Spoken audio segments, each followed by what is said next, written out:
راہ سلوک طے کرنا ایک بڑا ہی مشکل اور صبر آزما مرحلہ ہے۔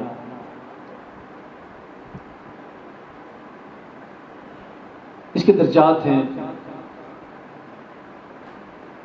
تزکیہ نفس، جو مخالفت نفس کے ذریعے مسلسل نفس کی مخالفت کرتے ہوئے نفس کا تزکیہ ہوتا ہے۔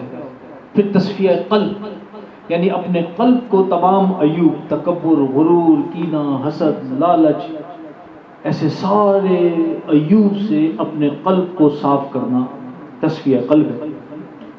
پھر تخلیہ سر ہے، جب آدمی کا تزکیہ نفس ہو جاتا ہے، تصفیہ قلب ہو جاتا ہے، تو وہ دیکھتا ہے کہ دماغ کے اندر خیالات کبھی ماضی کے آ رہے ہیں، کبھی مستقبل کے آ رہے ہیں، کبھی بیکار خیالات۔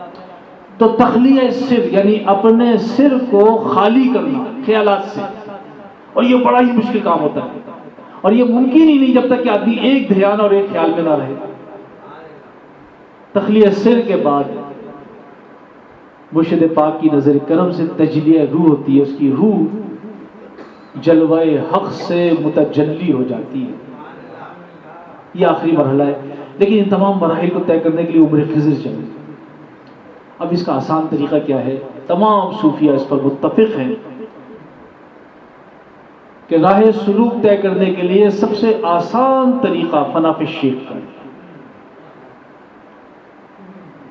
کیونکہ شیخ نے یہ راہ طے کی ہوئی ہے، شیخ اس مقامات سے گزر چکا ہے، شیخ فنا فی الرسول بھی ہے، فنا فی اللہ بھی ہے، تو جو شیخ کی ذات پہ فنا ہو جائے گا اسے وہ مقامات خود بخود حاصل ہو جائیں گے۔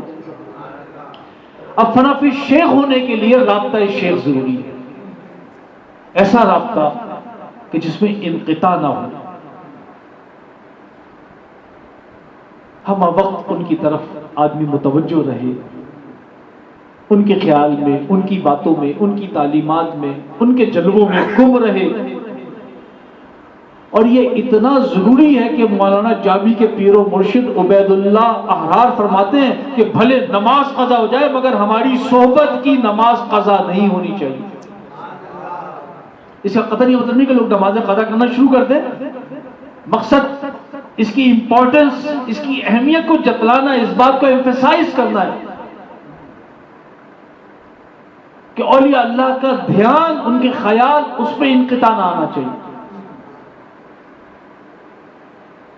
کیونکہ نماز کا مقصد اقیم الصلاۃ لذکری، نماز قائم کرو میری یاد کے لیے، اللہ کہتا ہے، اور اہل اللہ کی یاد میں اللہ ہی کی یاد ہے، اللہ کو دیکھنے میں اللہ ہی یاد آتا ہے۔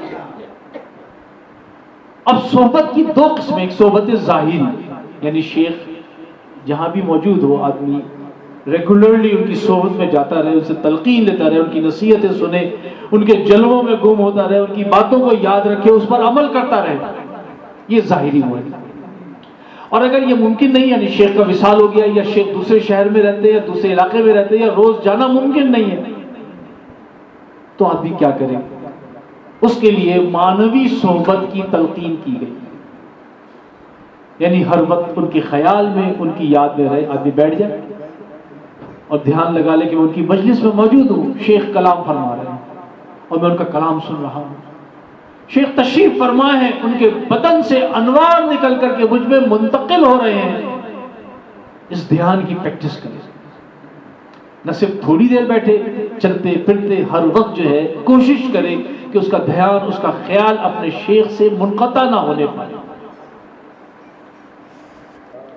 خواجہ ابو یوسف ہمدانی فرماتے ہیں کہ اللہ کی صحبت میں رہو، اگر ایسا نہیں کر سکتے تو کسی ایسے بزرگ کی صحبت میں رہو جو اللہ کی صحبت میں رہتا ہے۔ مولانا روم فرماتے ہیں ہر کے خواہد ہم نشینی با خدا او نشینت در حضور اولیاء، جو بھی یہ چاہتا ہے کہ اسے اللہ کی ہم نشینی حاصل ہو جائے، اسے چاہیے کہ اولیاء اللہ کا ہم نشین ہو جائے۔ شکر یزدہ را جو او شد پدید در خیال او خیال حق رسید، کہ اللہ کا شکر ہے کہ میں ایسی ہستی تک پہنچ گیا کہ جس کے خیال میں خیال حق تک میری رسائی ہو گئی۔ بزرگان دین فرماتے ہیں کہ جب بھی کوئی اپنے شیخ کی طرف متوجہ ہوتا ہے تو شیخ کو اس کی خبر ہوتی ہے، اور روحانی طور پر ایک کنیکشن، ایک ربط قائم ہو جاتا ہے، شیخ کا فیضان ایک جھروکے سے اس کی طرف آنے لگتا ہے، اس کو نظر آئے یا نہ آئے۔ لیکن اس کی تربیت ہوتی رہتی ہے. اور اس طریقے سے بے شمار بزرگوں نے ان بزرگوں سے فیض حاصل کیا جو ان سے کئی صدیاں پہلے گزر چکے تھے. چنانچہ لاج شہباز قلندر انہوں نے شیخ منصور حلاج کی روح سے فیض حاصل کیا. شیخ ابو الحسن خرقانی نے بایزید بستامی کی روح سے فیض حاصل کیا. سیدنا غوث الاعظم قیامت تک اپنے مریدین کو فیض بانٹ تقسیم کر رہے ہیں. امداد اللہ مہاجر مکی فرماتے ہیں کہ مرید کو یہ یقین ہونا چاہیے کہ شیخ کی روح کسی خاص جگہ محدود نہیں، بس مرید قریب ہو یا دور شیخ کی روحانی سے دور نہیں. جب مرید ہر وقت شیخ کو یاد رکھے گا تو شیخ سے رابطہ قلب پیدا ہو جائے گا، وہ ہر دم شیخ سے استفادہ کرتا رہے گا، اور اسی رابطے کے سبب مرید کے قلب میں قوت گویائی پیدا ہوگی، حق کی طرف راستہ کھل جائے گا اور اس کو حق کی طرف سے الہام ہونا شروع ہو جائے گا.